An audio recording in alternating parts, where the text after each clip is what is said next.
focused on job creation. Well, Are you kidding me? Yes, really? No, I'm not. All right, so whatever happened to the president's call for civility in the wake of the Tucson massacre? And why won't the leaders of the Democratic Party have the moral courage to speak out against all of the attacks on the Tea Party? Now, joining me to help answer those questions and much more, nationally syndicated radio talk show host out of Cincinnati, soon to have his own daytime TV show, my buddy Bill Cunningham, great American, Fox News contributor Tamara Holder. All right, before we get to anything, let's go back to February. Let's listen to the president in February talking about the call for civility. Let's roll the tape. Let us remember, it is not because a simple lack of civility caused this tragedy. It did not. But rather because only a more civil and honest public discourse can help us face up to the challenges of our nation in a way that would make them proud. Let's get these sons of bitches. Let's see, the Tea Party is the real enemy. They're terrorists. They can go to hell. This is all the rhetoric. Here's the question, Tamara. The president lectures on civility. Then it's civility in his own party where it's over the top. Where is the president? Where is your president? Where is Barack Obama? And don't you think if he had any moral courage, he'd stand up to his own party?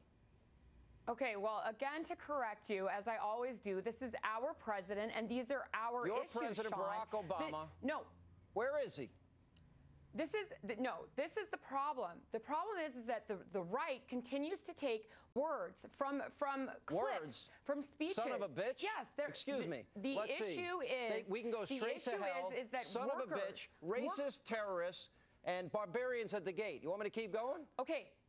Jimmy Hoffa did not say all of that. His issue is that people need to get out and vote, whether it's for Obama or for somebody else. All of the jobs are leaving the United States. Not one Apple product, Sean, is made in the United States. Not your son's iPod, not your son's You're not going to answer the question. iPad, Bill Cunningham, let me go to you because you might answer this question. Bill Cunningham, great American. I see you chuckling and laughing and to my right, to the audience's left.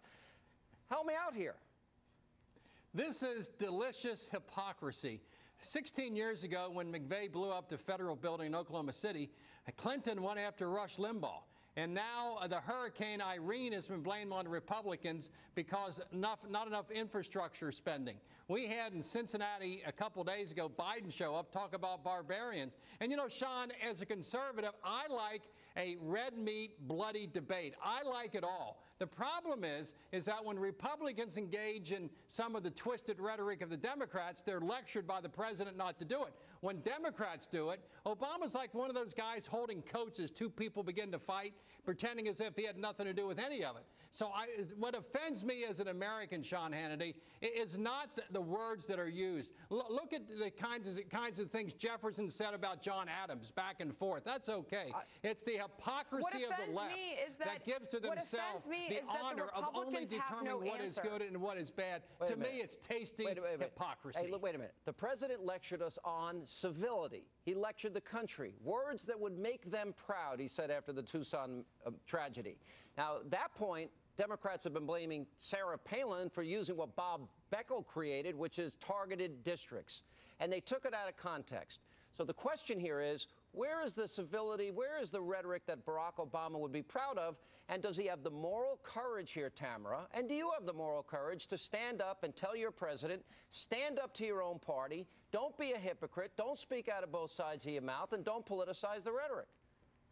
Well, I think the problem here is that Jimmy Hoffa should have really said what he was thinking, and that is that the unions have supported the Democrats, that the unions are now without jobs, people in America are without jobs, and if President Obama doesn't do something, yeah, all right, Billy Cunningham, let's go back to 2008. He's not going to have the union support. Bill Cunningham, you actually were at a rally in Cincinnati.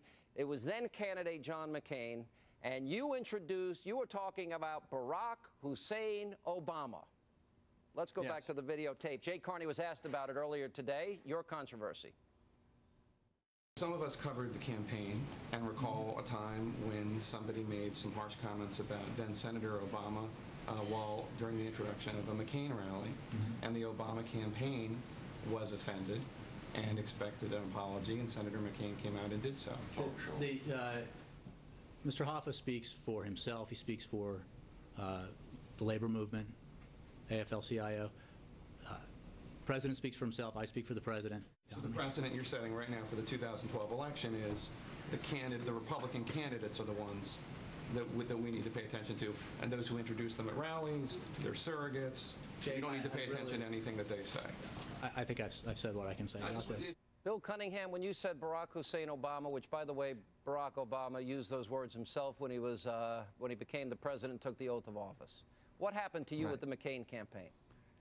As soon as I used the name Barack Hussein Obama, the New York Times reporter and the national networks got on top of John McCain and said, do you repudiate the remarks of Bill Cunningham? And all I did, Sean, I didn't talk about red meat issues. I didn't talk about barbarians. I didn't talk about hanging blacks. I didn't talk about the progeny of canines. What I did was use his full name, and the media leaped on McCain, who then leaped on me, which he considered to be his sister soldier moment, to separate himself from conservatives in March in Ohio, which made no sense. I said nothing except the full name of the president that he employed at his own inaugural. There's such a double standard. When a conservative like Joe Wilson yells liar from the House of Representatives, all Hades breaks loose. But what's going on here, Tamara, is that the president sends out the apostles to do his dirty work and then acts as if he's the piano player in a horror house, not knowing what's going on upstairs. That's the hypocrisy. Okay, this has nothing to do with prostitution. This has to do with corporations sending all of their jobs overseas, and Republicans and Democrats and Tea Partiers and everybody alike is without. Hoffa is, let me tell you, tell Hoffa to come on the program.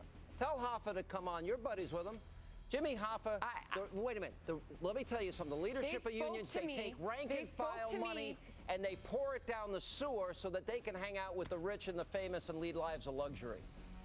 They spoke to John me Hannity, I don't mind if an old crusty truck driver like James Hoffa uses bad language. I like it. Truck drivers curse all the time. I'm okay with that. I worry about the blatant, tasty, meaty hypocrisy of the left that gives to conservatives no rights that they themselves take all the time when it comes to political rhetoric. Really does good for this society. I think so. Thank you. Coming up, Senator Jim DeMint is straight ahead.